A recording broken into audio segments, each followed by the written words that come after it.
Welcome to Bam Wrestling, and this video I am literally giving you my best matches for 2025.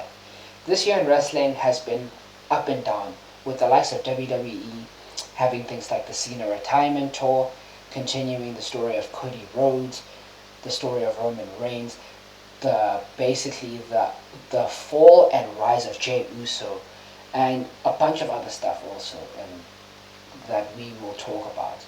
It's also seen the likes of AEW come back to its very best with things like the Continental Classic, Hangman Adam Page becoming the world champion again, the likes of Swerve Strickland and Will Ospreay dazzling us with their phenomenal wrestling. So, without further ado, I'm going to give you my list. It's in no particular order. This is just me just giving you some matches that I really like from this year. Guys, don't forget to like, share, subscribe. This year you guys have given me a huge platform. I finally crossed 1,000 subscribers. I'm on 1,165 as of recording of this video. So come on guys, let's push it. Next year, 2026, we're going bigger, better, and way much more content in 2026. So let's go. So the first match that I'm going to give you is probably the best match that I will say. It is Cena versus AJ Styles. This match goes without saying. It is literally a celebration of wrestling in general.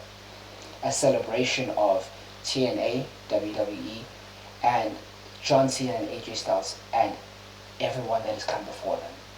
This match, you should, if you haven't watched it, go watch it. You guys will have absolute fun. It is an absolute banger, and it's something that, like, if you are like a deep cut wrestling fan, it should just like amaze you.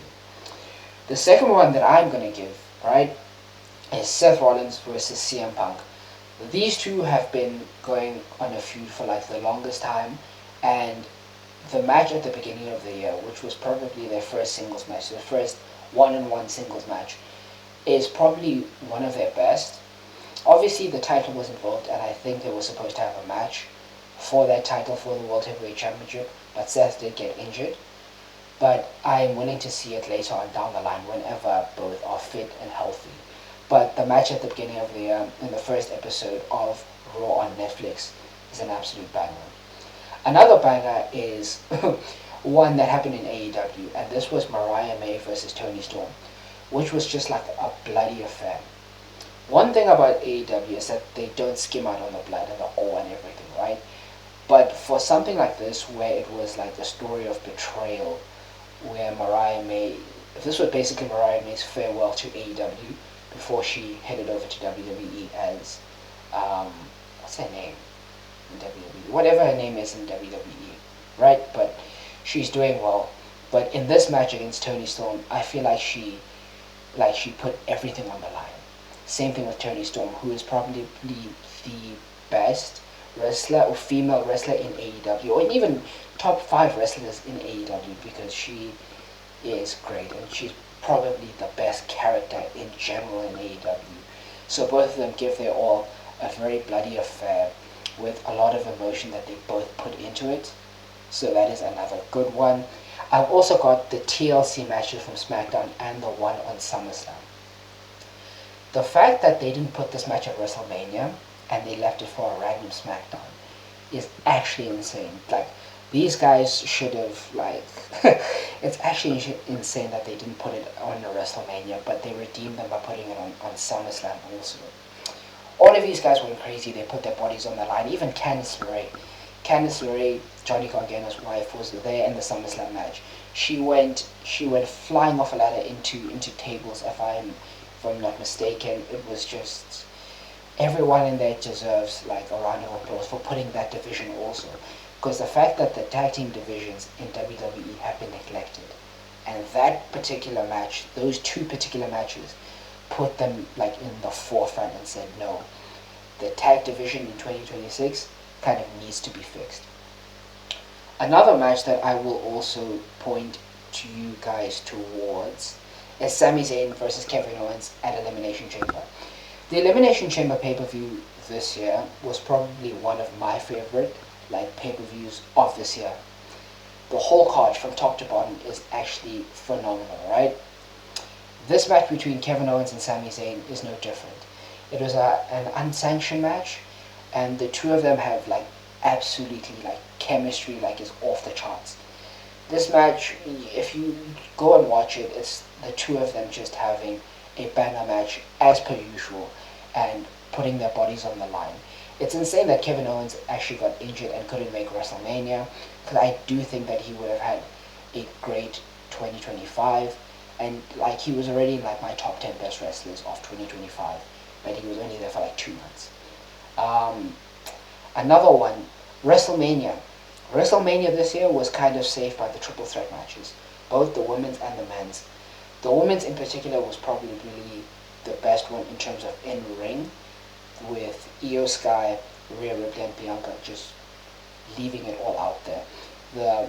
The spots that they did, the physicality, the way that the story was that Io was being like neglected by the other two because the other two had more beef, and the fact that Io won, they made the right decision as to who the right winner was.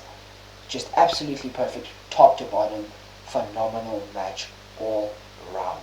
The men's one also, that one was just pure sports entertainment.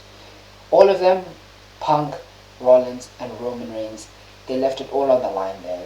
They deserved that night one main event, and they proved why, because that match will be remembered for a long ass time because of the repercussions with the vision being born from it, Heyman turning on both Roman and on Punk with the entrance, Punk's first ever WrestleMania main event, Seth Rollins winning in the main event of WrestleMania.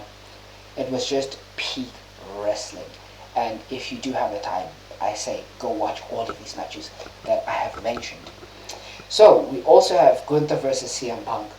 That one was also just another war of attrition. With Gunther, you will always know that the matches will be peak, absolute peak with Gunther. And also Punk, that was like an old grizzled veteran that was trying to fight up from the bottom up, and then he wins. And then there's the whole twist at the end with Seth Rollins cashing in his Money in the Bank. It is absolutely perfect. One of the best matches of 2025 and moments of 2025, because most of us thought that Seth was actually injured, but he wasn't. And him just doing the thing, with the crutches where he just drops it, is absolute cinema. Absolute cinema. Go give it a watch. We've also got Chad Gable versus Vikingo at Worlds Collide. This one I really didn't expect it to be this good, especially for something like a Worlds Collide pay-per-view that was just like a triple A. And it also just wasn't like, catered to just the triple A. It was just a mixture of styles of the grappling of Chad Gable mixed with the high flying of Vikingo, and it was just a very like beautiful balance of wrestling. Chad Gable 2026, whenever he comes back, that man needs a push. That man absolutely needs a push, whether it's the Intercontinental, the US Championship, or even like a shot, not him winning it, but a shot at a World Championship. We've also got like another war of attrition. This one I actually made a video short about it, but this was Kyle Fletcher versus Speedball Mike Bailey. Holy. That is like what I will say about that match. Like, I didn't expect to be like recommended this match, or even to recommend you guys this match, but like the way that the two of them just went insane. Speedball Mike Bailey with like his karate, like flippy doodah wrestling, and Kyle Fletcher with his pace and power, and the two just hit each other as hard as possible. The spots, the near falls, everything about it. If you guys just want pure wrestling, that's a match that I would like recommend you to go to. Another one is the Elimination Chamber, both the men's and the women's. Pure sports entertainment, top to bottom. The women gave everything with Jade Cargill coming back to, take out Naomi. The final two with Liv Morgan and Bianca going at it. Just a solid Elimination Chamber. Same with the men's. The men's was one of the most star-studded Elimination Chamber matches, and then the ending with The Rock, Cody, John Cena, Travis Scott. But that was a moment that will be forever etched in wrestling.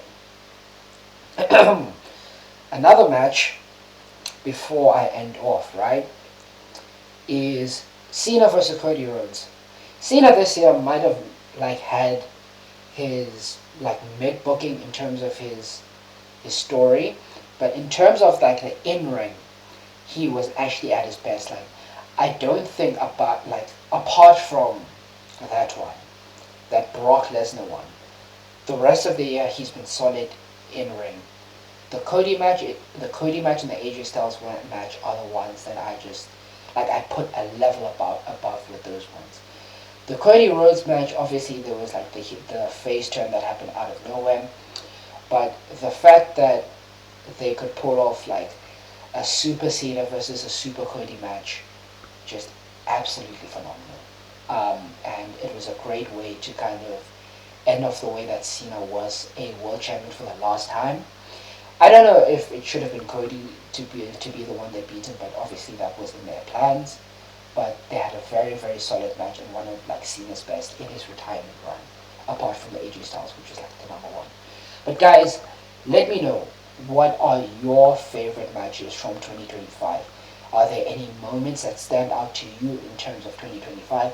For me, it will always be things like Jey Uso winning the Rumble, Cena turning heel, Cena turning back face, Cena tapping out, Hangman Adam Page winning the AEW World Championship, MJF winning it right now, at the end of the year.